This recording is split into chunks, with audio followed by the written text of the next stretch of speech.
आज हम कक्षा 9 की चित्रकला की मेला में आपको त्रिभुज शीर्षक की नियमों का पठन कार्य कराने जा रहे हैं। कृपया सभी भैया बहन ध्यानपूर्वक सुने और समझें।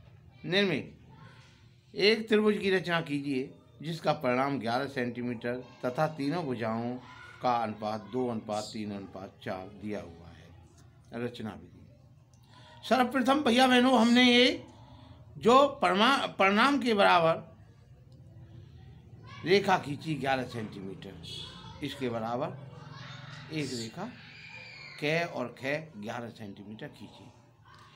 इस कै बिंदु से न्यून कोण बनाती हुई एक रेखा खींची और तीनों अनुपातों के बराबर, योग के बराबर 2:3:4 योग हुआ 9। अर्थात हमने इस न्यून कोण बनाती हुई रेखा के 9 बराबर भाग किए। 9वें भाग को ख बिंदु से मिला दिया। अब हमने पहला अनुपात दे रखा है 2। इस 9 और ख रेखा के समांतर 2 से एक रेखा खींची जो दी हुई रेखा को ब बिंदु पर काटता है। क ख रेखा को ब बिंदु पर काटता है। अब इससे अगला अनुपात जो है हमारा 3 है, अर्थात 2 से आगे 3 गिना 1 2 3, अर्थात 5 से 9 और ख के समांतर एक रेखा खींची जो क ख रेखा को स बिंदु पर काटता है।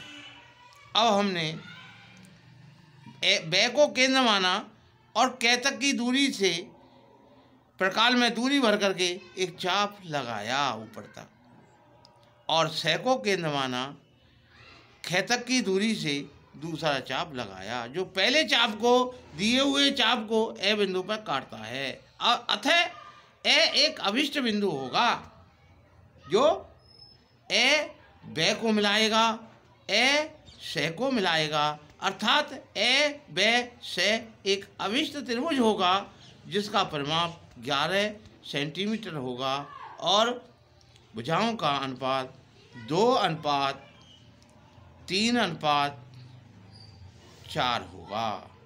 इस प्रकार से ये अभिष्ट त्रिभुज होगा। प्रश्न नंबर 2। अगली निर्णय भैया बहनों, एक त्रिभुज की रचना कीजिए जिसका परिमाप 10.3 सेंटीमीटर तथा आधार कोणों की माप 55 और 70 अंश है। हमने रचना विधि में सर्वप्रथम भैया बहनों 10.3 सेंटीमीटर एक रेखा क और ख खींची। इस पर प्रकाल और चांदी की सहायता से क पर 55 अंश का कोण बनाया, क ग रेखा खींची, अर्थात ग क ख कोण 55 अंश होगा, और ख बिंदु पर चांदी की सहायता से 70 अंश का कोण बनाया, अर्थात क ख घ 70 अंश का कोण होगा। इन दोनों कोणों का प्रकाल और पेंसिल की सहायता से, पटरी की सहायता से अर्धक किया दोनों का, जो दोनों का अर्धक ए बिंदु पर काटता है।